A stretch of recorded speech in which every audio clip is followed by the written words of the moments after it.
Welcome back to Educator.com's English Grammar course. This lesson is about simple verb tenses. Let's get started. Alright, we're going to begin by asking, what is a verb tense? We're going to find out what they are, how they work, and what they do. We're going to look at three simple tenses: the simple present, the simple past, and the simple future. And we're also going to look at the irregular past tense and past participle. This is a set of verbs that play by their own rules. We're going to look at them in detail. And finally, we're going to learn how to use simple tenses in our writing. All right, what is a verb tense? Well, the word tense in English for grammar comes from the Latin word tempus, which means time. Verb tenses are the ways that verbs change according to the time at which the action they describe occurs. There are three simple tenses. Simple present tense describes actions that occur in the present.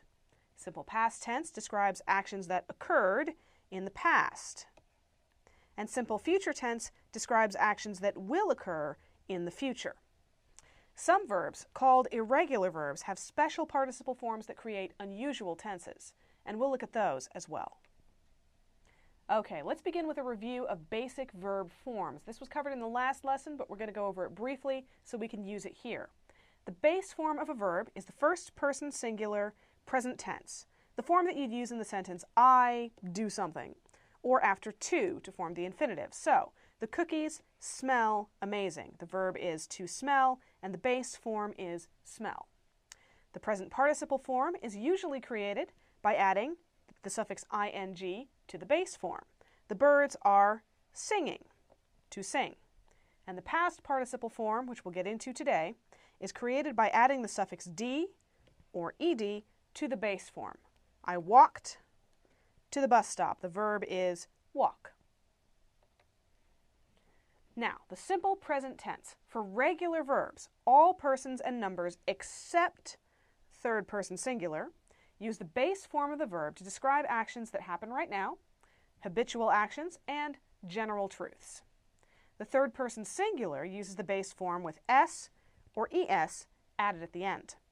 If the verb ends in y, you change the y to an I and add es. So, let's look at some examples.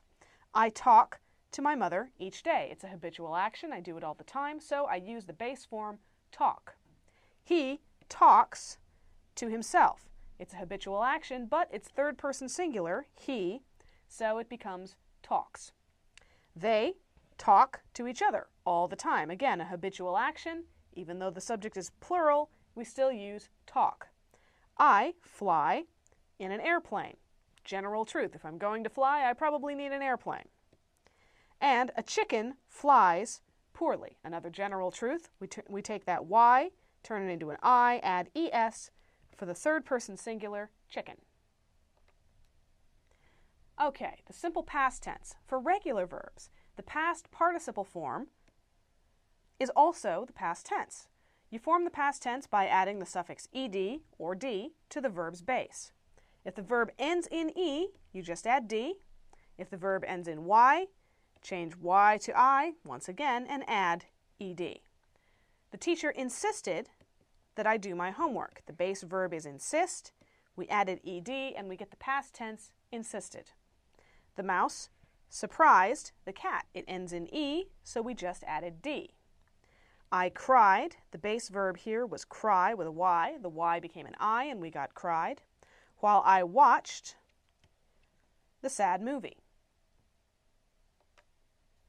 Now, here's the problem with the past tense. There are irregular verbs in English. More than 100 of them, in fact. There are more than 100 irregular English verbs, and they take different forms for the past tense and or the past participle. They don't follow the regular rules. This is partly because English tends to borrow or steal words from other languages. Sometimes that means we borrow their forms as well. The most irregular verb in English, appropriately enough, is to be, which we use all the time. And it has past and past participle forms that change in person and in number. So, I am, yesterday I was, tomorrow, in the past I have been. So our past participle is a completely different form. You are, yesterday you were, in the past you have been. He, she, or it is, yesterday he, she, or it was, and in the past he, she, or it has been. we are, we were, we have been, and they are, they were, they have been. This is one of those you're just going to have to memorize. Irregular verbs. They play by their own rules. Some of them have the same past and past participle forms. It's very handy. They may not form them in the way that we're used to with the D or ED, but they're consistent. Have becomes had and had. Meet becomes met and met. Shine becomes shown and shown. Think becomes thought and thought. Find becomes found and found. Not too hard. Then we come to the really irregular verbs.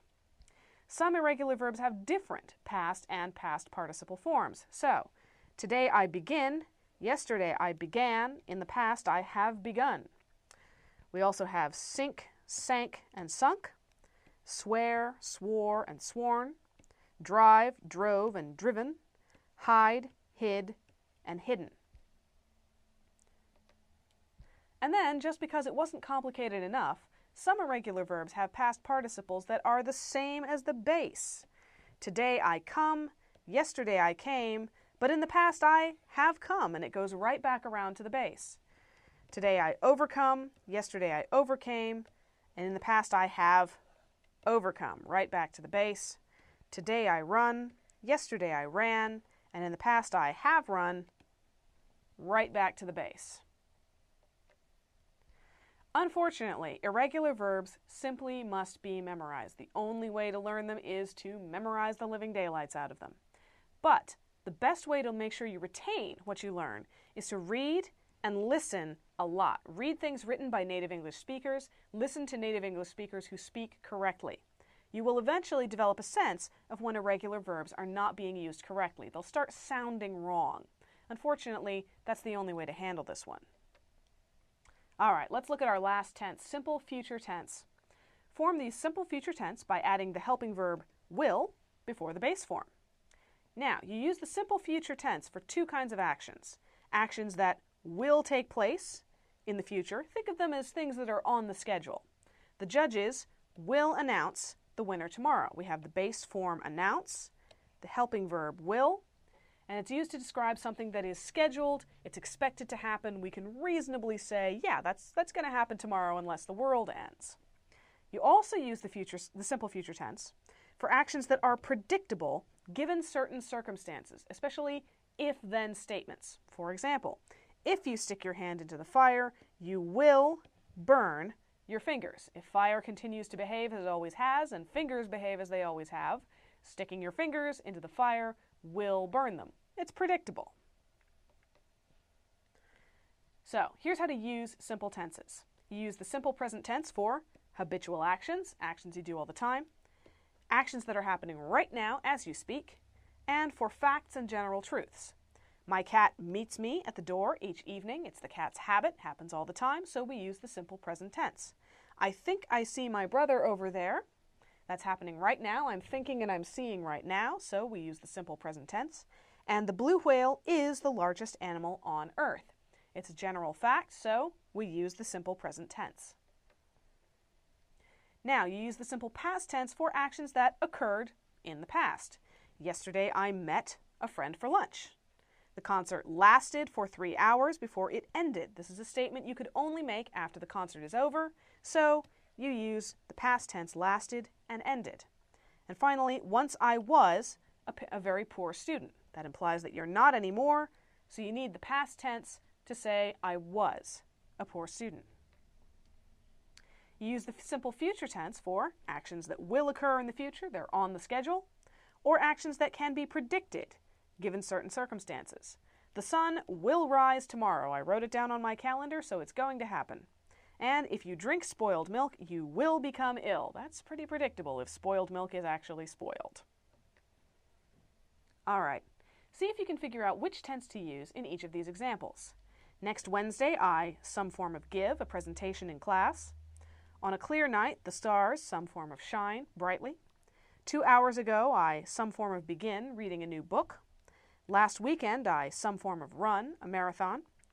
And he always, some form of enjoy, cooking for guests.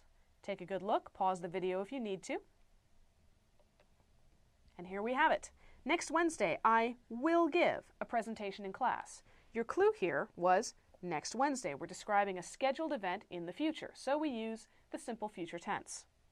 On a clear night, the stars shine brightly. This is a general fact, so we use the simple present. 2 hours ago, I began reading a new book. Our clue here was 2 hours ago, so we use the simple past. Last weekend, I ran a marathon. Our clue was last weekend. And he always enjoys cooking for guests. Our clue here was always. This is a habitual action, so we use the simple present tense. One last round. See if you can figure out which tense of the verb to use in each of these sentences. If you lie down with dogs, you some form of rise, up with fleas. Every morning she some form of make herself a cup of coffee. In 1066, William the Conqueror, some form of invade Britain. And William Shakespeare, some form of be, a 16th century playwright and actor. And finally, next summer I, some form of travel, to Japan. Take a good look. And there you have it. If you lie down with dogs, you will rise up with fleas. If was our clue here. We're using a conditional statement. We're talking about something that can be predicted.